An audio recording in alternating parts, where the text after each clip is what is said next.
How's it going? My name's Travis Mortz with another vintage camera review. Here we have the Graflex SLR camera. I'm going to talk to you guys today about why this camera is so historic and what kind of role it's played on photography, and also tell you a little bit about what I've done to this camera to make it shoot Polaroids. So here we go. So what we've got here is a Graflex RB Series D. This camera, this one in particular, was made around 1917. This camera really has an iconic place in photography because it was the first camera that allowed you to shoot 4x5 sheet film handheld. Back in the day, and even still now, most of the time when you're shooting 4x5 sheet film, you have to be on a tripod, and that really limits your ability to shoot on the fly, to shoot any sort of action or any sort of candid moments or things like that.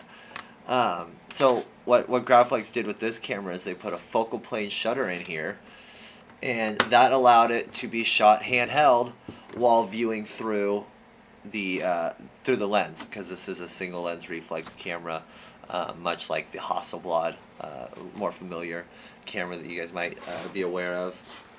So if you take a look back here, see we've got the focal plane, and it's got different apertures in it to change shutter speed.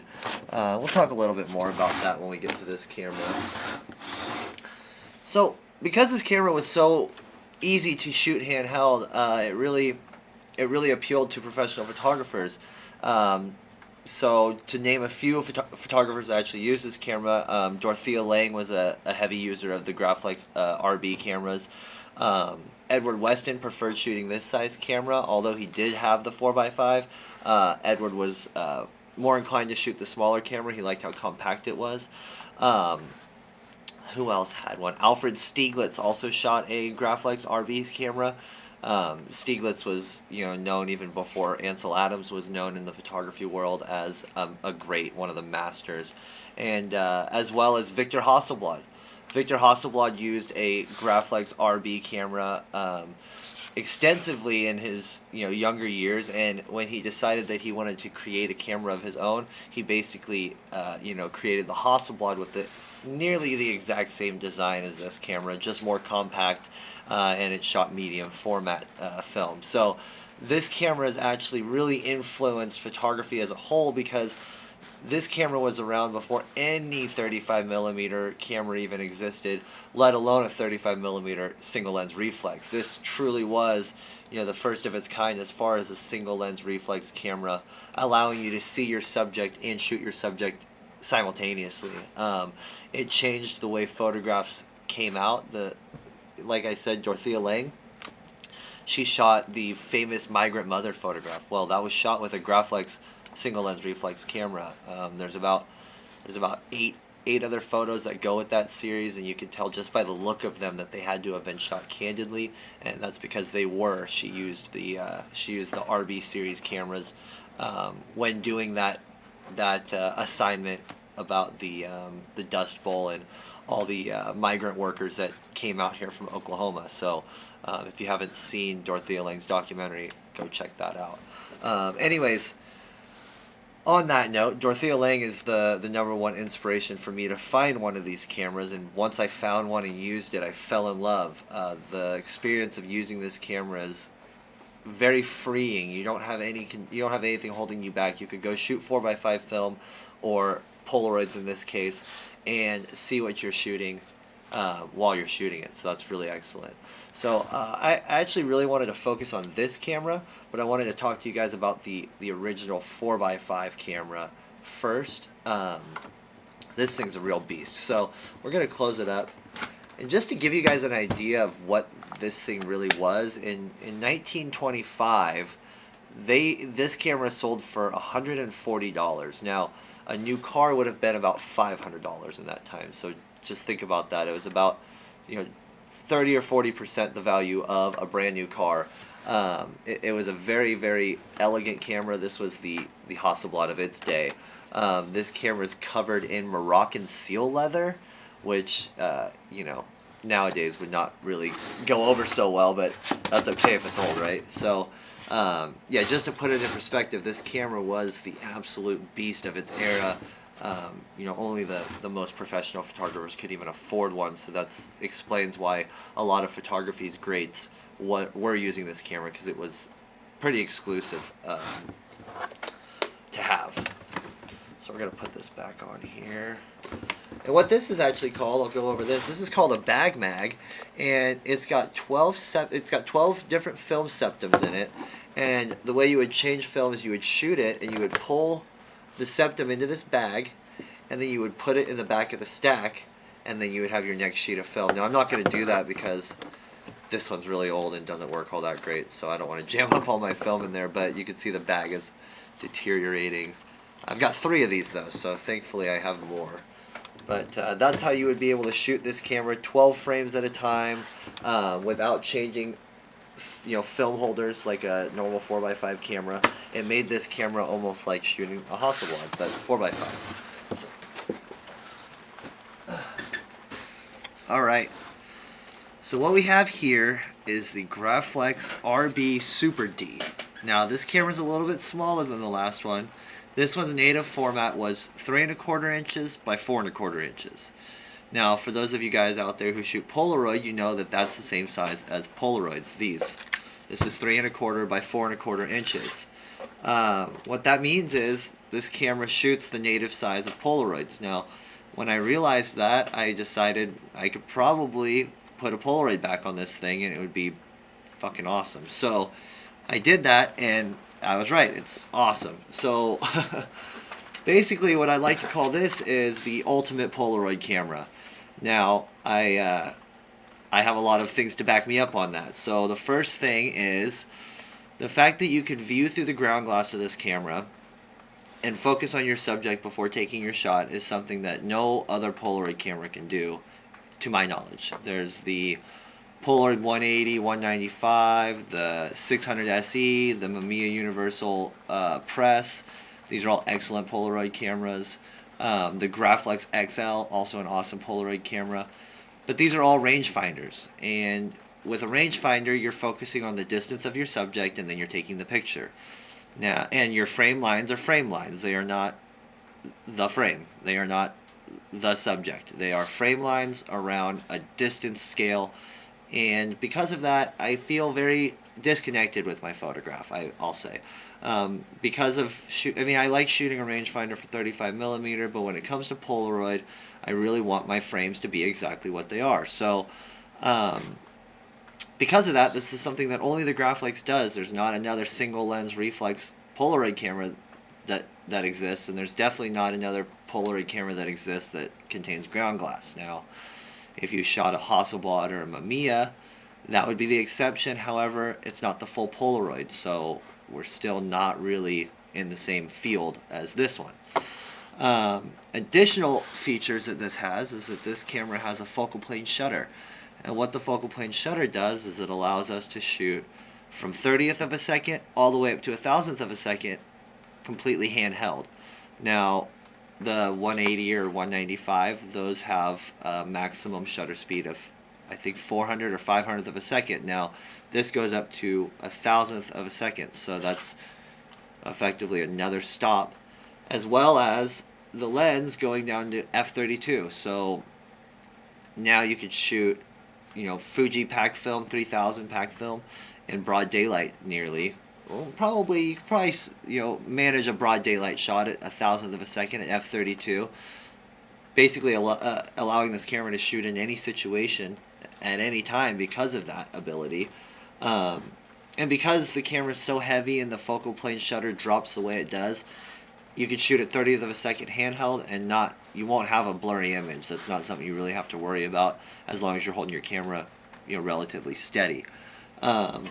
So those are just a few of the features that this camera has over just about any other Polaroid on the market. And lastly, it's got a rotating back. So what that does is it allows me to shoot my camera with its native orientation, holding it right side up, but I could shoot, vertical Polaroids like this, or I could rotate the back like this.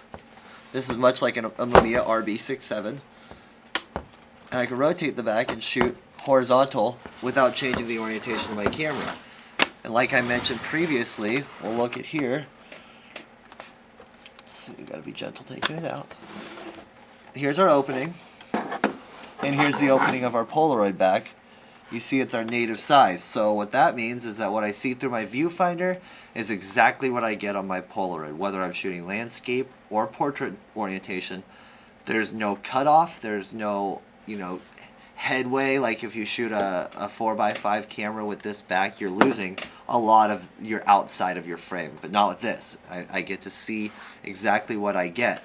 And because of that, it allows for a more unique experience when shooting Polaroid. I get to really be involved with my subject and see that this is in focus and this is not. And at this aperture, I'll get this kind of depth of field. That's something that is lost among rangefinder cameras. You don't get that experience, and therefore you don't get the same kind of images, inevitably. So here, I'll show you guys the focal point shutter. As you can see, these are different apertures. They're still considered apertures because they're openings and they're measured. So that last one was 1.5 inches. So there's 1.5 inches. This is 3/4 of an inch. This is 3/8 of an inch. And this is 1/8 of an inch. And that changes our shutter speed effectively because it makes the aperture of the shutter speed smaller while traveling at a certain speed. So here we have 400, or this is 800th of a second.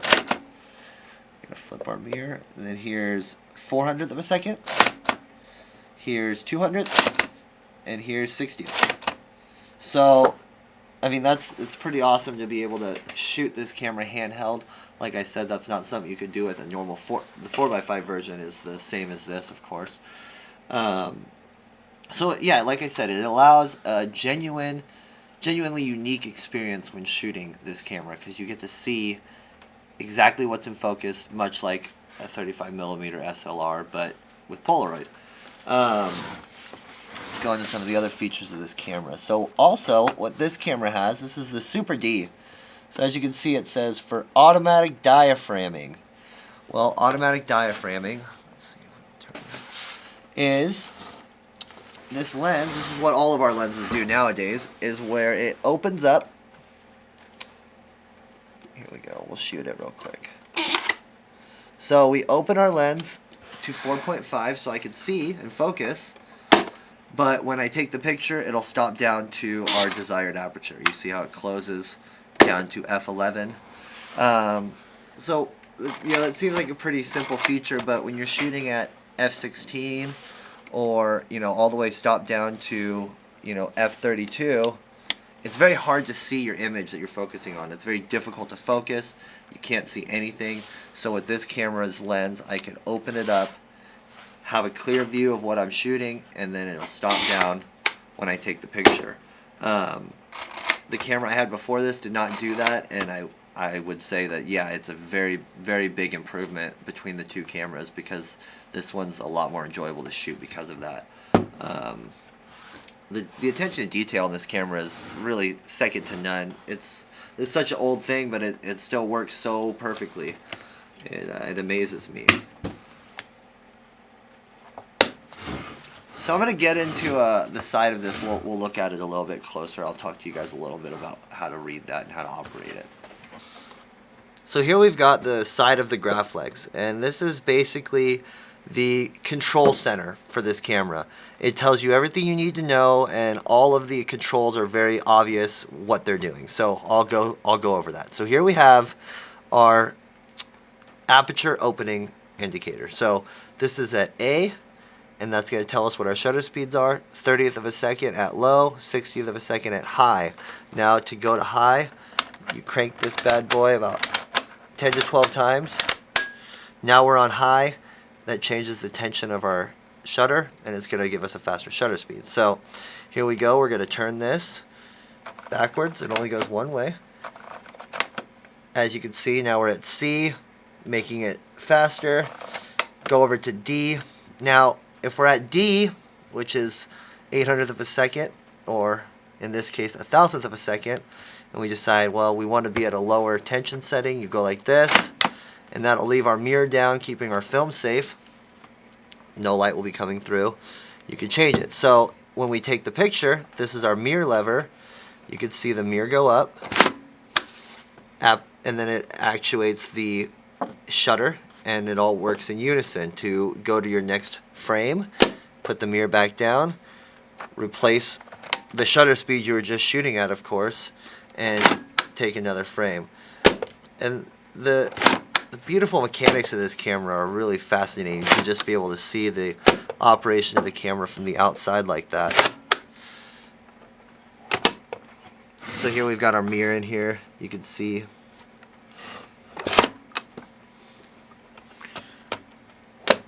Watch this. See, there's our mirror in there. We'll flip it up. So yeah, that's the side of the Graflex. It's pretty simple. Here's our focusing knob. This is a flash bracket. This is our flash sync port. This camera does shoot flash, but it only shoots flash bulbs. And I have not got the flash bulb handle for that, so we're not doing it yet. So I wanted to kind of go over and tell you guys exactly how I converted this camera to shoot Polaroid film.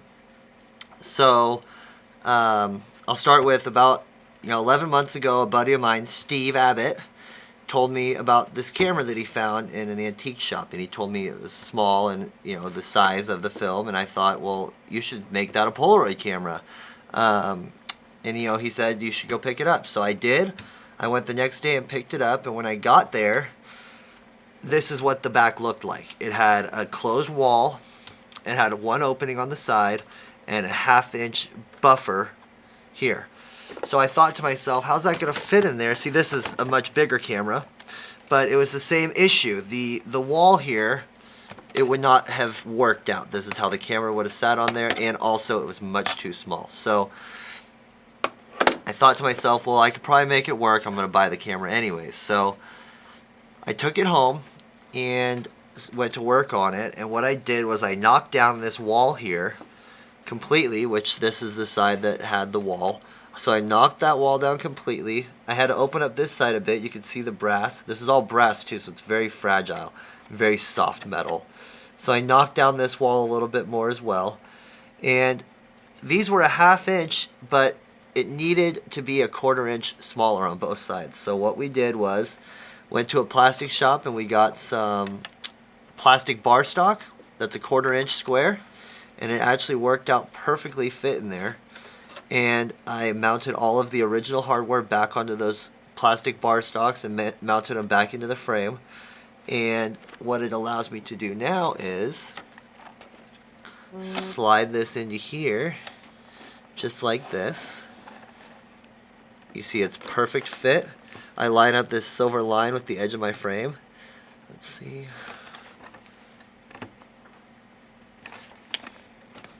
Very gently. It locks right into the foam padding I've put in there for light tightness. We put our sliders, and we are good to go, just like that. And now I have a Polaroid SLR with a rotating back that shoots pack film, and I wouldn't say it's the only of its kind in the world, because it's not. But everybody who has one had to do this. This is the only kind just like mine, because I did it myself. So this whole video I've pretty much just been boasting about how awesome this camera is and how capable it is and all these things. So I'd like to take this time to show you guys a few samples of really what this camera is capable of. For those of you who follow me, I shoot a lot of BMX. You guys have probably seen a lot of my BMX stuff, and one of my main passions in photography is based around BMX. That's why I started shooting. So I like to do my best to take any camera I get and try to shoot BMX with it. And for those of you guys who shoot action sports or BMX, you know that there's a lot of action, there's a lot of moving parts, and it's difficult. It's difficult to get a sharp image and to get exactly what you want. So when I found a 4x5 camera that I could shoot handheld and stop BMX action, I fell in love, and that's what this is. So that's the main reason why I boast about it so much, because I have put it to the test. I'm not out there shooting portraits in fields. I'm shooting people doing tricks on a bike. They're moving very quickly. So show you guys a few examples. In this slideshow, it's going to have some 4x5 shots. It'll have some Polaroids and some pack film shots, or some roll film shots, 6x9. I apologize, I don't really know how to talk over the pictures all that well in my videos, so it's going to be like awkward music or something. So bear with me, I'm figuring it all out. But anyways, take a look at some of these samples that have all been shot with an RB series camera, not specifically this one. I've got 3 other cameras that I've used a lot, so it's going to be a mixture of all of them, just kind of showing off their abilities. So take a look at these pictures.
Well, I hope you guys enjoyed some of those examples. I wanted to end the video with a bit of a sad story. When I actually intended to make this video a few weeks ago, I knocked my Graflex off the table and it broke. This is the original Graflex that I bought in the antique shop and converted the first time.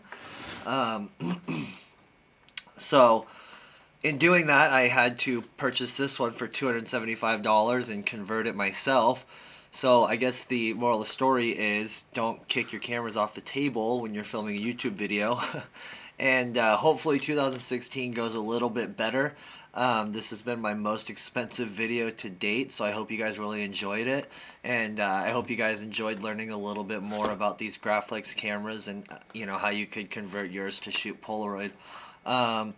Stay tuned. Follow me on Instagram, Killin Dreams, Killin Dreams.